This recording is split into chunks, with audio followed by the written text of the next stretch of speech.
Okay.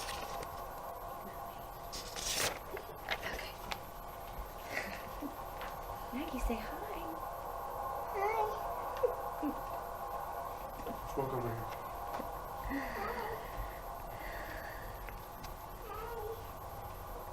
I love this assignment. I adore and deeply love several people in my life, but I always take any chance I get to talk about one of my closest friends and my daughter's namesake. This woman is an idol to me and has helped walk me through every phase of my life from birth until now. She is my grandma, Nancy Ann Gurley. Nancy was born in 1939 and is 78 years young today. She grew up in Arizona next to a little boy named Jerry. When Jerry was just 12 years old, he told his dad that Nancy was the girl he was going to marry one day. In 1958, when he was 22 and Nancy was 19, he did just that. On their wedding day, Jerry's dad whispered into Nancy's ear, "I told you he said he was going to marry you one day." They went on to have 4 girls, and my grandma became a stay-at-home wife and mother, which would never change. Including myself, they have 6 grandchildren and 8 great-grandchildren so far. Nancy didn't just raise her children, then take a break. She also helped raise all her grandchildren. She picked us all up from school, took her to her house, had the best snacks waiting for us, absolutely made us do our homework first, and then let us play until dinner. If we forgot something we needed for school, didn't have our lunch money, didn't feel good, or even got in trouble, we all called Grandma to save us. She would run to the ends of the earth to make sure she saved our day. She never complained about it to us, and didn't always tell our parents because that's what good grandmas do, right?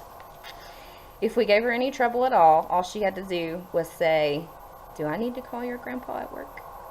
And we immediately changed our attitudes. In 1984, when I was 2 years old, my grandparents, my mother, and I moved to Tennessee. My mother got remarried when I was 4 years old, and they bought a house just 2 streets down from my grandparents. I was one lucky little girl. Once I got a little older, I really enjoyed running. Every time I went for a run, I got bored, got mad at my parents, or heard Grandma was cooking something yummy. I ran to her house. It was awesome.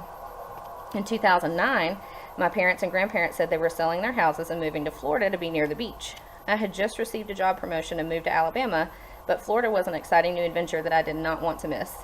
In early 2010, I started dating my now husband, and I remember waiting a few weeks before telling him my grandma is my best friend, and once her house was sold and she was able to move, I planned on going with her.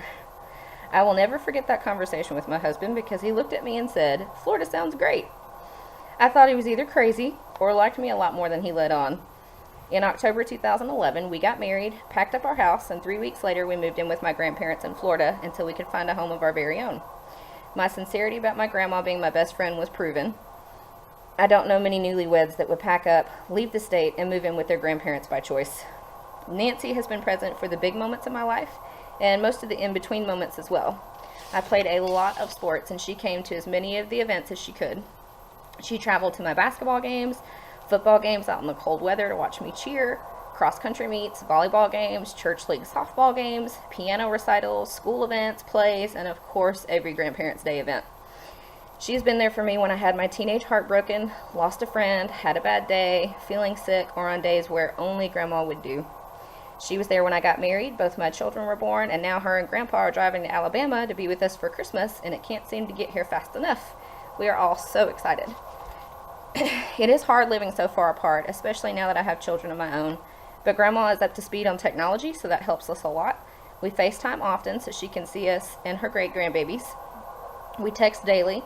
We call each other for no reason at all.